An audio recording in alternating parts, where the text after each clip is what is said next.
శ్రీమాత్రే నమః. మీతో స్నేహం మీ కళ్యాణి.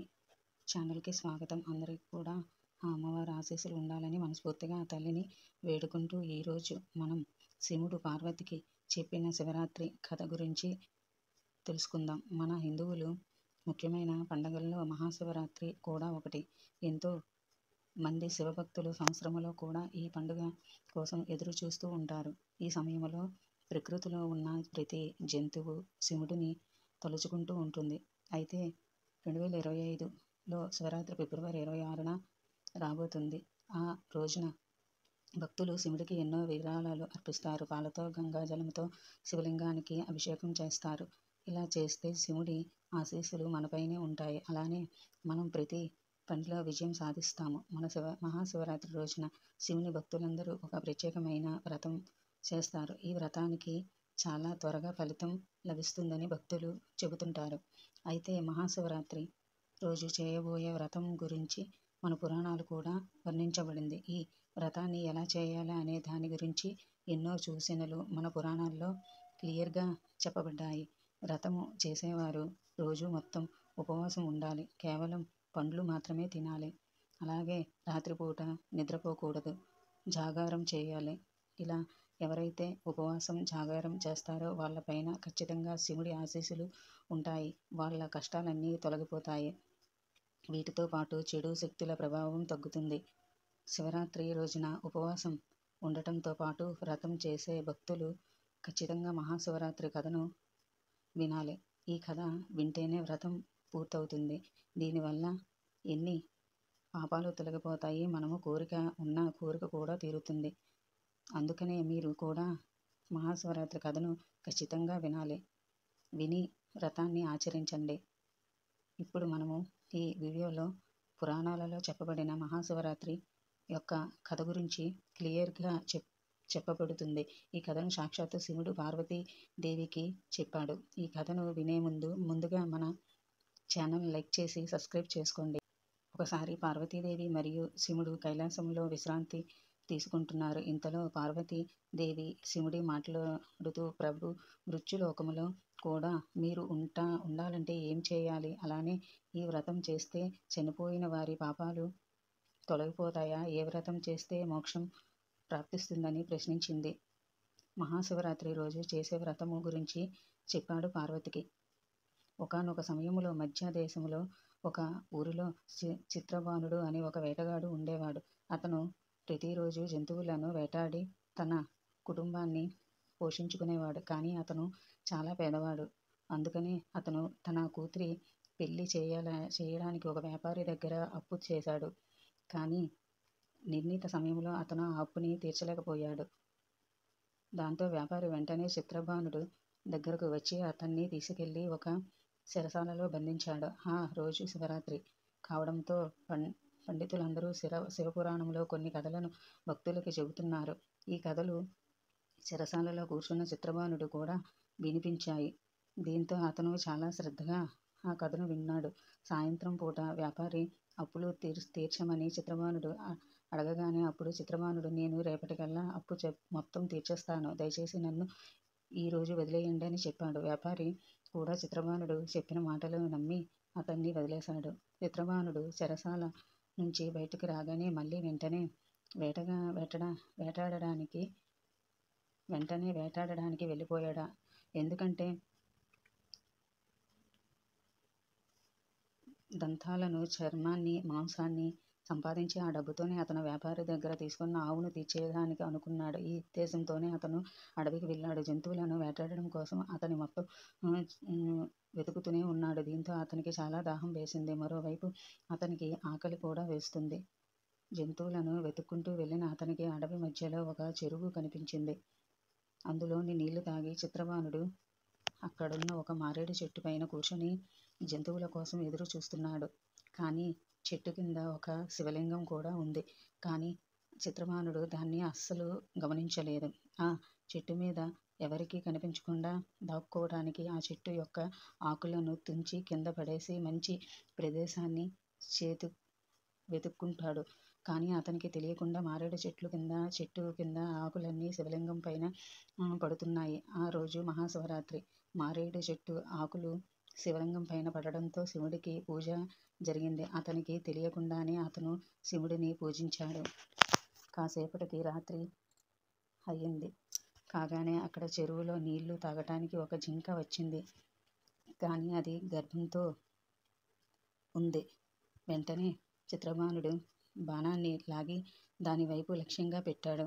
అది గమనించిన జింక ఆ వేటగాడితో, నేను ఒక గర్భవతిని. కాసేపట్లో నా సంతానం ఈ భూమిపైన రాబోతుంది. ఒకవేళ నువ్వు నా పైన బాణంతో దాడి చేస్తే ఒకేసారి 2 అమాయక జంతువుల ప్రాణాలు తీసిన వాడు అవుతావు. నీకు పాపం కలుగుతుంది. అందుకే నేను నా సంతానానికి జన్మనిచ్చి వెంటనే తిరిగి నీ దగ్గరకు వస్తాను. అప్పుడు నువ్వు నన్ను చంపేయమని చెప్పింది. ఆ మాటలు విన్న వెంటనే వేటగాడికి ఆ జింక పైన జాలి కలిగింది. అందుకే ఆ జింక చెప్పిన మాటలను అతను అంగీకరించాడు. జింక కూడా వెంటనే అక్కడి నుంచి వెళ్ళిపోయింది. కాసేపటికి అక్కడికి మరొక జింక వచ్చింది.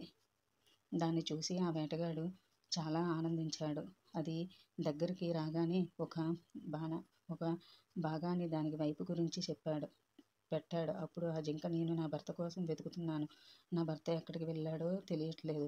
ఒకసారి నేను నా భర్తతో కలిసి మళ్ళీ తిరిగి వస్తాను. కాసేపటి వరకు మీరు నన్ను వదిలేయండి అని వేడుకుంటుంది జింక. ఆ మాటలకి వేటగాడు హృదయం కరిగిపోయింది.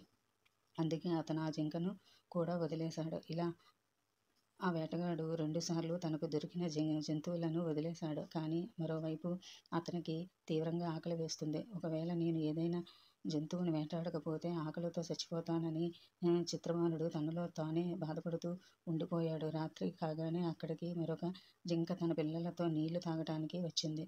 మళ్ళీ అతను వేటాడడానికి ఒక జంతువులు దొరికిందని ఆనందపడ్డాడు. ఈసారి కూడా చిత్రబాణుడు ఆ జింక వైపు గురి పెట్టగానే ఆ జింక భయపడి, నేను నా పిల్లలని నా భర్త దగ్గర విడిచిపెట్టి వస్తాను. దయచేసి ప్రస్తుతానికి నన్ను వదిలేయండి. నేను మళ్ళీ తిరిగి వస్తానని పంచభూతాల సాక్షిగా ప్రమాణం చేసి చెబుతుంది.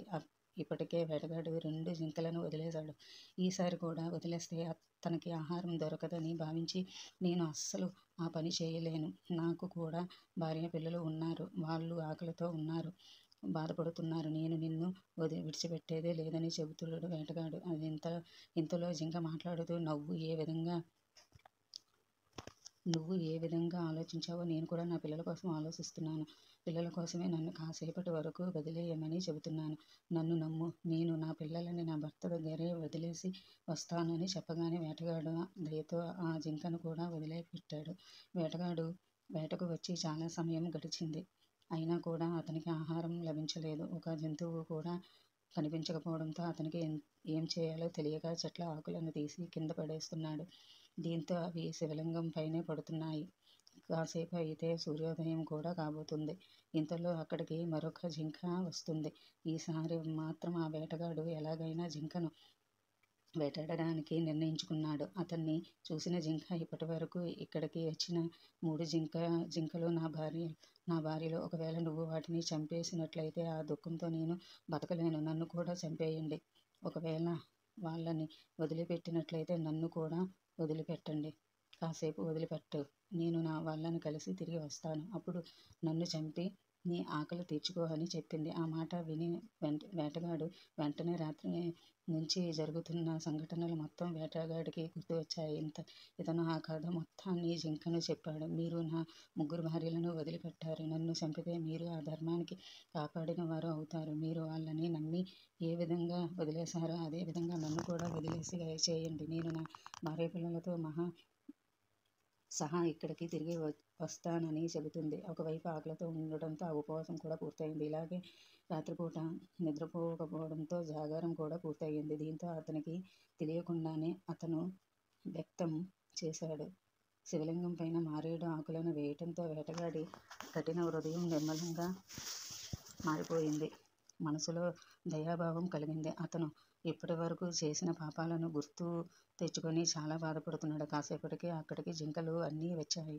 అవన్నీ కూడా వేటగాడి చేతిలో చనిపోవాలనే ఉద్దేశంతోనే వచ్చాయి. జింకల మధ్య ఉన్న ఈ ప్రేమని మరియు మాట మీద నిలబడే స్వభావం చూసి వేటగాడికి జ్ఞానోదయం అయ్యింది. దీంతో అతని కళ్ళ నుంచి కన్నీళ్లు బయటకు వచ్చాయి. జింకలను చంపకుండా మనసులో నుంచి హింస భావాన్ని తీసేసి అతను వాటిని వదిలేశాడు. మరోవైపు దేవలోకం నుంచి దేవతలు కూడా ఈ సంఘటనని చూస్తూ ఉన్నారు. ఈ దృశ్యాలను కూడా చూసిన వెంటనే వాళ్ళు కూడా ఆనందించి పూలవర్షం కురిపించారు. ఆ సమయంలో ఒక పుష్పక విమానం అడవిలోకి వచ్చింది. ఆ వేటగాడు ఇంకా జింకలు అన్నీ ఆ పుష్ప విమానంలో కూర్చొని మోక్షాన్ని పొందాయి. ఈ విధంగా శివుడు పార్వతీదేవికి మహాశివరాత్రికి సంబంధించిన కథను వివరించాడు. ఎవరైతే ఈ స్వచ్ఛమైన మనసుతో నన్ను పూజిస్తారో వాళ్ళ పాపాలను నేను తొలగిస్తాను. జంతువులను హింసించిన వేటగాడి పాపాలను కూడా నేను హరి చేస్తాను. వాళ్ళకి ముక్తి కలిగిస్తాను. వాళ్ళకి ముక్తి కల్పిస్తానని శివుడు పార్వతీదేవికి చెప్పాడు. ఈ విధంగా పార్వతీదేవి ప్రశ్నకు సమాధానం దొరికింది. మహాశివరాత్రి వేటగాడి ఒక కఠినమైన హృదయాన్ని కూడా చాలా కోమలంగా మార్చేశాడు. మనసు మొత్తం ప్రేమతో కరుణతో నింపేశాడు. శివరాత్రి రోజులోపు ఈ కథ వింటే ఖచ్చితంగా పాపాలన్నీ తొలగిపోతాయి. ఎప్పుడూ శివుడి కృప ఉంటుంది. మీరు చేస్తున్న ప్రతి పనిలో విజయం సాధిస్తారు. మీ ప్రతి కోరిక నెరవేరుతుంది. ఫ్రెండ్స్, ఈ కథ మీకు ఎలా అనిపించిందో కామెంట్ రూపంలో మాకు తెలియజేయండి. నేను ఏదైనా తప్పులు చెప్తే నన్ను క్షమించండి. ప్లీజ్ లైక్, షేర్, సబ్స్క్రైబ్ చేసుకోండి నా ఛానల్కి సపోర్ట్ ఉండండి ఫ్రెండ్స్. ఓకే ఫ్రెండ్స్, అందరికీ శివరాత్రి శుభాకాంక్షలు. అందరూ బాగా జాగరణ చేయండి, ఉపవాసం ఉండండి, మోక్షాన్ని పొందండి. ఆ శివుడి ఆశీస్సులు మనందరిపైన ఉండాలని నేను మనస్ఫూర్తిగా కోరుతున్నాను friends. Okay friends, bye bye.